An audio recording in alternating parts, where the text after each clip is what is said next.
आइए समझते हैं लॉजिकल ऑपरेटर कैसे काम करते हैं। जहां पे भी आपको एक से ज्यादा कंडीशन चेक करनी है और कोई टास्क परफॉर्म करना है, वहां पे आप लॉजिकल ऑपरेटर का यूज करेंगे।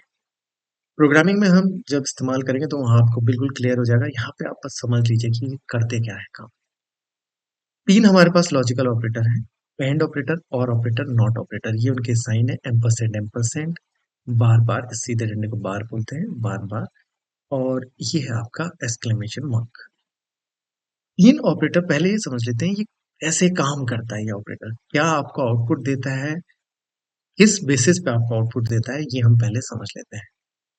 देखिए, तीन ऑपरेटर्स की, तीनों की मैंने यहाँ पे ट्रुथ टेबल बनाई है। ये एंड ऑपरेटर की ट्रुथ टेबल है, ये और की है, और ये दोनों टेबल नॉट ऑपरेटर की ट्रुथ टेबल है। ट्रुथ टेबल क्या होता है? ट्रुथ टेबल एक समझने का तरीका है, बस ये समझिए कि कब वो ट्रुथ यानी हाँ बोल रहा है, कब वो ना बोल रहा है यानी जीरो बोल रहा है, ट्रू और फॉल्स। कब वो ट्रू बोल रहा है, इस टेबल को देख के आपको पता चल जाएगा कि कब ये ऑपरेटर आपको बोल रहा है ट्रू या फॉल्स। ये ऑपरेटर आपको आंसर में या तो ट्रू बोलेगा यानी वन, या तो ये बोलेगा फॉल्स यानी जीरो। मतलब ये आपको सिर्फ जवाब हाँ या ना में देगा। किस बेसिस पे देगा? देखिए, ये ऑपरेटर को दो ऑपरेंड चाहिए, मतलब इस साइड भी एक ऑपरेंड होना चाहिए, इस साइड भी एक ऑपरेंड होना चाहिए। तो मैंने ये समझ लिया ए और बी इसके दो ऑपरेंड है, बीच में एक ऑपरेटर लगा है, एंड ऑपरेटर। तो अगर ए वन होगा और बी भी वन होगा, मतलब ए भी ट्रू है और बी भी ट्रू है, तो आपको ऑपरेटर जवाब देगा ट्रू। अदरवाइज ऑपरेटर आपसे कहेगा फॉल्स। ये सिर्फ एक ही कंडीशन में आपसे ट्रू बोलेगा, वो कंडीशन है कि अगर इसके दोनों ऑपरेंड ट्रू होने चाहिए तभी ये आपको बोलेगा ट्रू, अदरवाइज ये आपको फॉल्स बोलेगा। अब देख लेते हैं और ऑपरेटर क्या करता है। अगर और ऑपरेटर लगा है दो ऑपरेंड के बीच में, तो अगर एक ऑपरेंड, कोई भी एक ऑपरेंड अगर ट्रू है, अगर कोई भी एक ऑपरेंड बोल रहा है हाँ मैं ट्रू हूं, मैं वन हूं, मेरी वैल्यू वन है, तो और ऑपरेटर आपको ट्रू बोलेगा। कोई भी एक अगर ट्रू है तो। अगर दोनों ही फॉल्स है, दोनों कहेंगे मैं भी ट्रू नहीं हूं, मैं भी ट्रू नहीं हूं, तो ऑपरेटर आपको बोलेगा फॉल्स। तो ये एक कंडीशन में फॉल्स बोलता है जब दोनों ही फॉल्स हो, और एंड एक कंडीशन में फॉल्स बोलता है, सॉरी ट्रू बोलता है जब दोनों ही ट्रू हों। नॉट ऑपरेटर क्या करता है? अगर आपने किसी कंडीशन के आगे नॉट लगा दिया या किसी नंबर के आगे नॉट लगा दिया, तो उसकी वैल्यू अगर ट्रू थी तो फॉल्स हो जाएगी, और उसकी वैल्यू फॉल्स थी तो ट्रू हो जाएगी। सेम बी के साथ भी है, ट्रू थी तो फॉल्स, फॉल्स थी तो ट्रू हो जाएगी। जब हम क्वेश्चंस करेंगे ना, प्रैक्टिकल एग्जाम्पल, तब आपको एकदम क्लियर हो जाएगा। अभी आप समझिए किस कंडीशन में ट्रू और किस कंडीशन में फॉल्स बोलता है। अब देखिए, इस एक्सप्रेशन को देख लेते हैं। कंपाउंड रिलेशन एक्सप्रेशन है ये, जहां एक से ज्यादा कंडीशंस होती हैं। इस एक्सप्रेशन में आपका ऑपरेटर कैसे काम करता है, इसको समझ लेते हैं थोड़ा सा, तो आपको और क्लियर हो जाएगा। मान लीजिए ए और बी और सी, तीन यहाँ पे वेरिएबल है, तो हम वैल्यू ले लेते हैं। ए की ले लेते हैं 5, बी की ले लेते हैं 4, और सी की ले लेते हैं मे बी 6 वैल्यू। ठीक है। अब देखिए, यहाँ पे एक कंडीशन है, उसके बीच में रिलेशनल ऑपरेटर लगा है, यहाँ पे भी एक कंडीशन है, उसके बीच में भी रिलेशनल ऑपरेटर लगा है। रिलेशनल ऑपरेटर भी आपको या तो बोलेगा ट्रू या तो बोलेगा फॉल्स। ये भी आपको हाँ या ना में जवाब देगा। ये ट्रू मतलब वन, फॉल्स मतलब जीरो। ये चेक करेगा ना, ए बी से बड़ा है, अगर हाँ बी से बड़ा होगा, अगर वैल्यू सेटिस्फाई कर रही होगी तो ये बोलेगा हाँ, अगर वैल्यू सेटिस्फाई नहीं कर रही होगी तो ये बोलेगा नहीं, ए बी से बड़ा नहीं है। तो ये भी आपको जवाब किस में देगा? हाँ या ना में। ठीक है, तो पहली कंडीशन, ए क्या बी से बड़ा है? ए है 5, बी है 4, तो 5 4 से बड़ा होता है, ये बोलेगा ट्रू। तो यहां से आ गया आपका आउटपुट वन। ट्रू मतलब वन। ए सी से बड़ा है, ए है 5, सी है क्या? 6 है सी, तो ए सी से बड़ा नहीं है। तो यहाँ पे ये ऑपरेटर, ग्रेटर देन ऑपरेटर, यहाँ पे आपको बोलेगा फॉल्स, ए सी से बड़ा नहीं है। एंड ऑपरेटर के पास आया वन और जीरो, उसके लेफ्ट हैंड साइड में है वन और राइट हैंड साइड में है जीरो। तो एंड ऑपरेटर की ट्रुथ टेबल सिर्फ किस समय ट्रू बोलती थी? जब दोनों ट्रू होते थे, अदरवाइज वो क्या बोलेगी? फॉल्स। तो ये ऑपरेटर आपको जवाब देगा फॉल्स यानी जीरो। इस तरीके से काम करता है। ये समय आपको जीरो दे देगा क्योंकि ये कंडीशन ट्रू है लेकिन ये कंडीशन फॉल्स है। तो अगर दोनों कंडीशन जब तक ट्रू नहीं होंगी तब तक ये ट्रू नहीं बोलेगा। कोई भी एक कंडीशन ट्रू होगी तो ये फॉल्स बोलेगा। अब देख लेते हैं और को भी। यहाँ पे कंडीशन वही लगी है, ए ग्रेटर देन बी। तो यहाँ पे है A5 B4। इसने बोला ट्रू। भाई ए बी से बड़ा है, मैं बोलता हूं ट्रू। इस ऑपरेटर ने यहां पे लगा है ग्रेटर देन ऑपरेटर। क्या ए सी से बड़ा है? A5 है, C6 है, इसने बोला फॉल्स। मैं आपको फॉल्स दूंगा क्योंकि ए सी से बड़ा नहीं है। एंड ऑपरेटर के पास आया एक ट्रू और एक फॉल्स। कोई भी एक कंडीशन ट्रू हो तो एंड ऑपरेटर ट्रू बोलता है, तो इसने बोला ट्रू। मेरी तरफ से ट्रू है भाई, मेरी तरफ से जो वैल्यू आएगी आपके पास वो आएगी 1।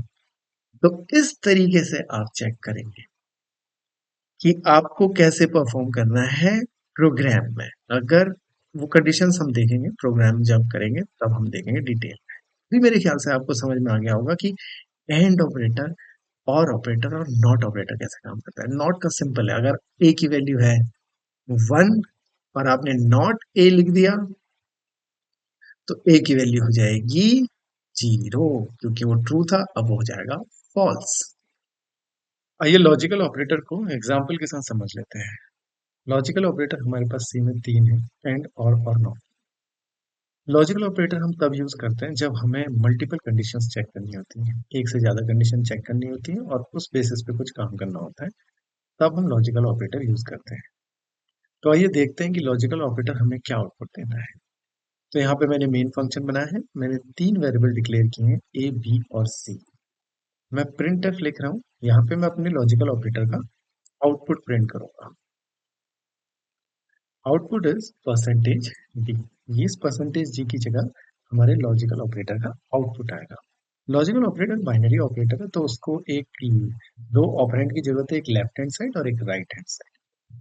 तो राइट हैंड साइड में लिख दे रहा हूँ ए लेस देन बी और बीच में लॉजिकल ऑपरेटर लगा रहा हूँ और उसके sorry right hand left hand side में लिख दिया ए लेस देन बी और राइट हैंड साइड लिख दिया ए लेस देन सी और बीच में एक लॉजिकल ऑपरेटर एंड लगा दिया मैंने। अब लेफ्ट हैंड साइड मैंने एक ऑपरेटर यूज किया है लेस देन। लेस देन हमारा अर्थमेटिक ऑपरेटर है, अभी हमने देखा कि वो हमें बाइनरी में आउटपुट देता है, वो भी हाँ या ना, यानी 0 या 1 में आउटपुट देगा आपको। तो ए लेस देन बी चेक करेगा, वो ए बी से छोटा है, हाँ यहाँ पे छोटा है तो वो आउटपुट देगा 1। और यहाँ पे चेक करेगा ए लेस देन सी, क्या ए सी से छोटा है? हाँ यहाँ पे भी ए सी से छोटा है तो यहाँ पे भी हमारा आउटपुट आ जाएगा 1। हमारे एंड ऑपरेटर को 1 और 1 मिलेगा और हमें पता है जब उसे 1 और 1 मिलता है तो आउटपुट आता है 1। तो यहाँ देखिए आउटपुट आ गया 1। और अदर सारे केसेस में एंड ऑपरेटर आउटपुट 0 देता है। मैं इसे मान लीजिए ग्रेटर देन कर देता हूँ, तो ग्रेटर देन करते ही ये कंडीशन हो जाती है फॉल्स। ए ग्रेटर देन बी नहीं है क्योंकि ए बी से छोटा है, तो ये ऑपरेटर 0 आउटपुट देगा यानी फॉल्स आउटपुट देगा और ये देगा ट्रू। 0 और 1 मिला एंड ऑपरेटर को, तो एंड ऑपरेटर 0 और 1 में क्या देता है? 0। तो आउटपुट मेरा क्या आ गया? 0। इस एंड ऑपरेटर को चेंज करके मैं और ऑपरेटर यूज करता हूँ, जो बार लगाए मैंने इसे और ऑपरेटर कहते हैं। और ऑपरेटर मुझे पता है कोई भी एक कंडीशन ट्रू हो, उसके लेफ्ट हैंड साइड या राइट हैंड साइड कोई भी एक ट्रू हो तो आउटपुट ट्रू आता है। तो यहाँ पे और ऑपरेटर में आउटपुट ट्रू आया, देखिए एंड में यहाँ पे फॉल्स आया था और में यहाँ पे ट्रू आया क्योंकि ये कंडीशन अभी इस समय फॉल्स है लेकिन ये वाली कंडीशन अभी ट्रू है, ए लेस देन सी ट्रू है। जब दोनों ही फॉल्स हो जाएंगी तो ये आउटपुट देगा 0। अब दोनों फॉल्स है, ए बी से बड़ा नहीं है, ए सी से बड़ा नहीं है, तो ये दोनों ऑपरेटर 0 देंगे, ये भी। तो एंड ऑपरेटर को दोनों साइड 0 मिलेगा तो वो कंपेयर करेगा और आपको 0। ये तो हो गया हमारा लॉजिकल एंड और लॉजिकल नॉट, सॉरी लॉजिकल और। अब देख लेते हैं नॉट ऑपरेटर क्या करता है। इसकी जगह हमें पता है नॉट ऑपरेटर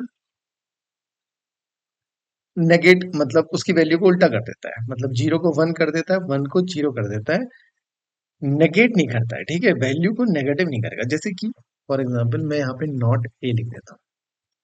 अब ए है मेरा 5, नॉट ए अगर वो नेगेट करेगा, वैल्यू को नेगेटिव बना देगा, तो नॉट ए में आना चाहिए -5।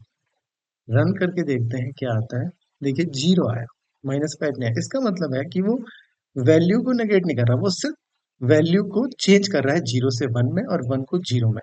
लेकिन अब आप कहेंगे ये तो 5 है, 0 तो है नहीं, तो इसने 0 क्यों किया? अगर ए 1 होता तो इसे 0 करना चाहिए था, लेकिन हमारे पास ए क्या है, 5 है, तो इसने 0 क्यों किया? तो वो सारे के सारे इंटीजर्स को, मतलब आप 1 से लेके इंफिनिटी तक, -1 से लेके इंफिनिटी तक कुछ भी लिखेंगे, वो उसको 1 ही कंसीडर करेगा। अगर मैं इसकी जगह -5 भी लिख देता हूँ और रन करता हूँ, तो देखिए तो भी 0 आया। तो -5 को उसने 1 कंसीडर किया और 1 को उसने उल्टा किया 0। अगर मैं इसकी जगह 0 लिख दूं, अब ये 0 है, अब इसको इसने 1 कर देना चाहिए। देखते हैं आउटपुट में, अभी देखिए इसको 1 कर देना है। तो ये हमारा क्लियर हो गया कि सारे इंटीजर्स को, चाहे वो पॉजिटिव हो चाहे नेगेटिव हो, नॉट ऑपरेटर को आप अगर उसे देंगे तो वो उसे 1 समझेगा और वो उसको उल्टा कर देगा 0। अगर आप उसे 0 देंगे तो वो उसको 1 कर देगा। तो ये थे हमारे लॉजिकल ऑपरेटर। होपफुली आपके समझ में आ गया होगा। फिर भी अगर कोई डाउट बचेगा तो आप मुझसे पूछ सकते हैं।